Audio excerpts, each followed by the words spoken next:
আসসালামু আলাইকুম।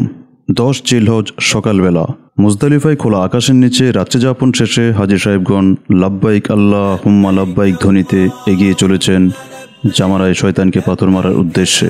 এখান থেকে বেশিরভাগ হাজী সাহেবগণ সরাসরি চলে যাবেন জামারায়, আবার অনেকে যাবেন মিনার তাঁবুতে। সকালের নাস্তা সেরে তাঁবু থেকে যাত্রা শুরু করবেন জামারার দিকে। মুজদালিফা কিংবা মিনা থেকে জামারা পর্যন্ত যেতে হবে পায়ে হেঁটেই, কারণ এই দিন রাস্তায় গাড়ি চলাচল সম্পূর্ণরূপে বন্ধ থাকবে। তবে ট্রেনে করেও মিনা থেকে জামারা পর্যন্ত যাওয়ার সুবিধা রয়েছে। মুজদালিফা যেখানে শেষ, মিনা সেখান থেকেই শুরু। শুরুতে রয়েছে মিনা ট্রেন স্টেশন 1। এই মুহূর্তে আমরা রয়েছে মিনা ট্রেন স্টেশন 1 এর সামনে, আর উল্টো দিকে ছিল আমাদের মিনার তাঁবু। আপনারা দেখতে পাচ্ছেন কিছু হাজী সাহেব স্টেশনের ভিতরে প্রবেশ করছেন। এটা হচ্ছে স্টেশনের ভেতরে প্রবেশ করার সিঁড়ি। এখানকার প্ল্যাটফর্ম বেশ উঁচুতে, প্রায় 3-4 তলা বিল্ডিংয়ের উচ্চতার সমান। হজের সময় মিনা থেকে জামারা পর্যন্ত ট্রেনে যেতে পারবেন ফ্রিতে। আমরা 2 দিন মিনা থেকে জামারায় যাওয়া আসা করেছি, কোথাও টিকিট কাটতে হয়নি। ওপর থেকে বাইরের দৃশ্যটাও দেখতে বেশ সুন্দর। আমরা এরই মধ্যে প্ল্যাটফর্মে পৌঁছে গিয়েছি। পুরো প্ল্যাটফর্মটাই শীতাতপ নিয়ন্ত্রিত। একটি ট্রেন অলরেডি চলে আসছে, আপনারা দেখতে পাচ্ছেন। এখানকার ট্রেন অতিরিক্ত যাত্রী বহন করে না, ফুল হলেই ছেড়ে দেয়, কারণ 2 মিনিট পর পরই ট্রেন আসে। সুতরাং একটি ট্রেন মিস হলেও চিন্তার কোনো কারণ নেই, মাত্র 2 মিনিট পরে পেয়ে যাবেন পরের ট্রেন। আমাদের ট্রেনটি স্টেশন ছেড়ে গিয়েছে। এই হচ্ছে ট্রেনের ভেতরের দৃশ্য। ট্রেনের ভিতরে বেশ ফাঁকা, বেড ধরে মানুষ দাঁড়িয়ে থাকে। আসন সংখ্যা খুবই অল্প, অনেকটা এয়ারপোর্টের ভিতরে ট্রান্সপোর্টের মতো। ট্রেনের ভিতর থেকে বাইরে তাকালে মিনার সারিবদ্ধ তাঁবুগুলো স্পষ্ট দেখা যায়, বেশ দৃষ্টিনন্দন। পেছনের পাহাড় আর আকাশ এখানকার দৃশ্যপটে দিয়েছে এক ভিন্ন মাত্রা।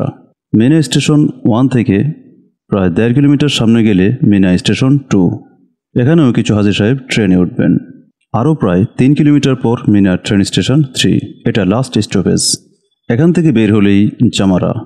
মিনা স্টেশন 1 থেকে মিনা স্টেশন 3 অর্থাৎ জামারা পর্যন্ত আসতে সময় লেগেছে প্রায় 10 মিনিটের মতো।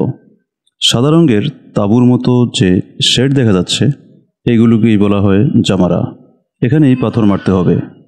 সামনে যে মানুষগুলো যাচ্ছে সবাই মিনা থেকে ট্রেনে এসেছেন, কারণ যারা পায়ে হেঁটে আসবেন তারা নিচ দিয়েই প্রবেশ করবেন। ট্রেন স্টেশন যেহেতু উপরে, তাই ট্রেনের যাত্রীরা সবাই উপর দিয়েই জামারায় প্রবেশ করবেন। আমরা এখন ধীরে ধীরে জামারায় প্রবেশ করছি। প্রথম যেটি রয়েছে সেটার নাম জামারাতুল সুগরা বা ছোট জামারা। প্রথম দিন অর্থাৎ 10 জিলহজ ছোট জামারায় পাথর নিক্ষেপ করা যাবে না, এটা দ্বিতীয় দিনের দৃশ্য। ছোট জামারায় পাথর মারতে হবে 11 এবং 12 জিলহজ তারিখে দ্বিপ্রহরের পর থেকে। ছাউনির নিচে যে স্তম্ভটি দেখতে পাচ্ছেন, এটাই শয়তানের প্রতিকৃতি। আল্লাহু আকবর বলে 7টি পাথর এই পিলার বা স্তম্ভে মারতে হবে 11 এবং 12 জিলহজ তারিখে। আমরা রয়েছি একেবারে ওপরের ফ্লোরে। নিচের বেসমেন্ট দেখতে কেমন সেটাও একটি দেখাই। এই মুহূর্তে দেখতে পাচ্ছেন একেবারে নিচের বেসমেন্ট অনেকটা নৌকা আকৃতির।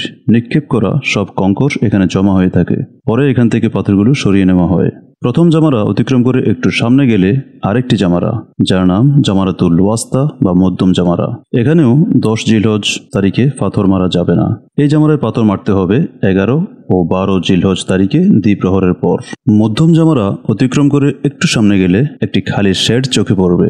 এখানে কোনো স্তম্ভ বা জামারা নেই, মাঝখানে ফাঁকা জায়গায় রৌদ্রের ছাউনি হিসেবে রাখা হয়েছে হয়তো। এখান থেকে একটু সামনে গেলেই জামারাতুল কুবরা বা বড় জামারা। সাইনবোর্ডেও এটা লেখা রয়েছে, আপনারা দেখতে পাচ্ছেন। আমরা এখন এগুচ্ছি সেই বড় জামারার দিকে। এখানে বেশ কজন নিরাপত্তা কর্মীকে দেখতে পাচ্ছি।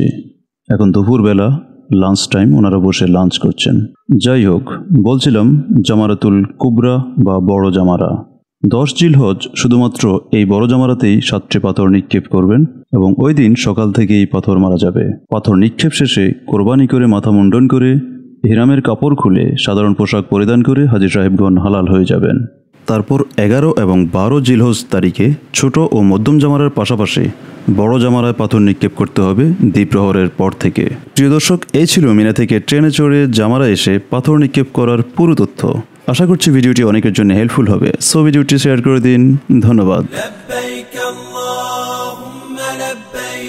لبيك لا شريك لك لبيك إن الحمد والنعمة لك والملك لا شريك لك.